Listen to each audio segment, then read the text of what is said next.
Lévitique chapitre 4.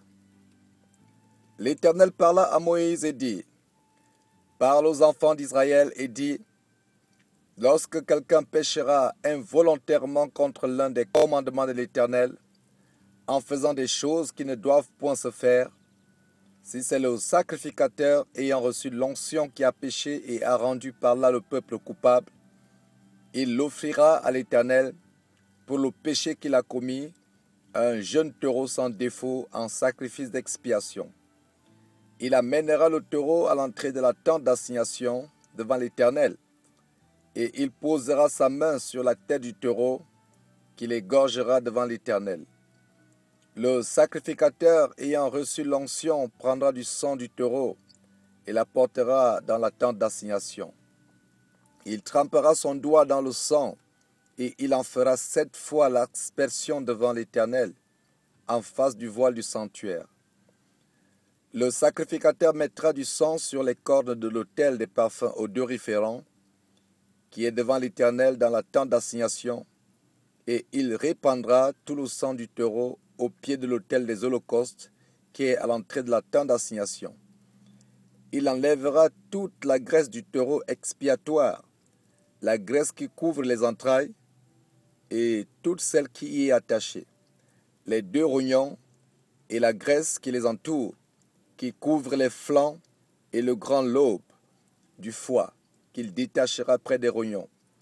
Le sacrificateur enlèvera ces parties comme on les enlève du taureau dans le sacrifice d'action de grâce, et il les brûlera sur l'autel des holocaustes. Mais la peau du taureau, toute sa chair, avec sa tête, ses jambes, ses entrailles et ses excréments, le taureau entier, il emportera hors du camp, dans un lieu pur, où l'on jette les cendres, et il le brûlera au feu sur du bois. C'est sur le tas de cendres qu'il sera brûlé. Si c'est toute l'assemblée d'Israël qui a péché involontairement et sans s'en apercevoir, en faisant contre l'un des commandements de l'Éternel des choses qui ne doivent point se faire et en se rendant ainsi coupable, et que le péché qu'on a commis vienne à être découvert, l'assemblée offrira un jeune taureau en sacrifice d'expiation, et on l'amènera devant la tente d'assignation.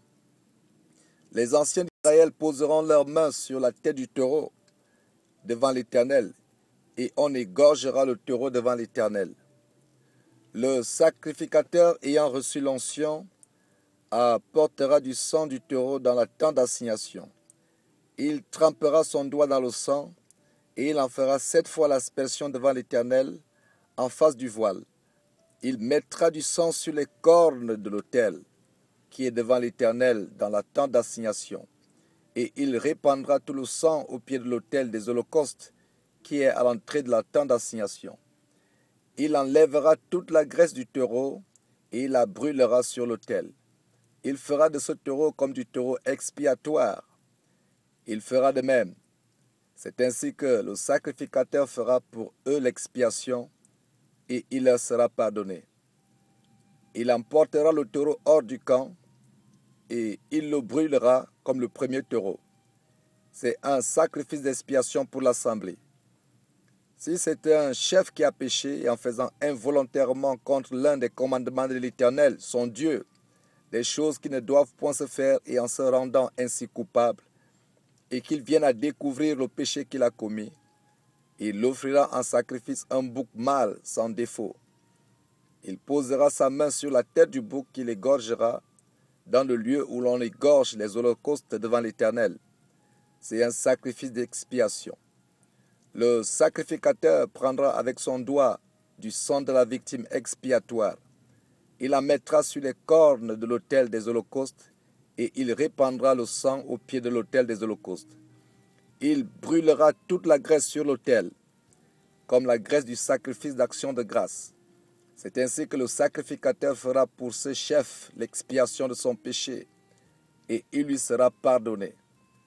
Si c'est quelqu'un du peuple qui a péché involontairement, en faisant contre l'un des commandements de l'Éternel des choses qui ne doivent point se faire et en se rendant ainsi coupable, et qu'il vienne à découvrir le péché qu'il a commis, il offrira en sacrifice une chèvre, une femelle sans défaut pour le péché qu'il a commis. Il posera sa main sur la tête de la victime expiatoire qu'il égorgera dans le lieu où l'on égorge les holocaustes. Le sacrificateur prendra avec son doigt du sang de la victime et la mettra sur les cornes de l'autel des holocaustes et il répandra tout le sang au pied de l'autel. Le sacrificateur ôtera toute la graisse, comme on ôte la graisse du sacrifice d'action de grâce, et il la brûlera sur l'autel, et elle sera d'une agréable odeur à l'Éternel. C'est ainsi que le sacrificateur fera pour cet homme l'expiation, et il lui sera pardonné. S'il offre un agneau en sacrifice d'expiation, il offrira une femelle sans défaut. Il posera sa main sur la tête de la victime, qu'il égorgera en sacrifice d'expiation dans le lieu où l'on égorge des holocaustes. Le sacrificateur prendra avec son doigt du sang de la victime, il la mettra sur les cornes de l'autel des holocaustes, et il répandra tout le sang au pied de l'autel. Le sacrificateur ôtera toute la graisse comme on ôte la graisse de l'agneau dans le sacrifice d'action de grâce, et il la brûlera sur l'autel, comme un sacrifice consumé par le feu devant l'Éternel. C'est ainsi que le sacrificateur fera pour cet homme l'expiation du péché qu'il a commis, et il lui sera pardonné.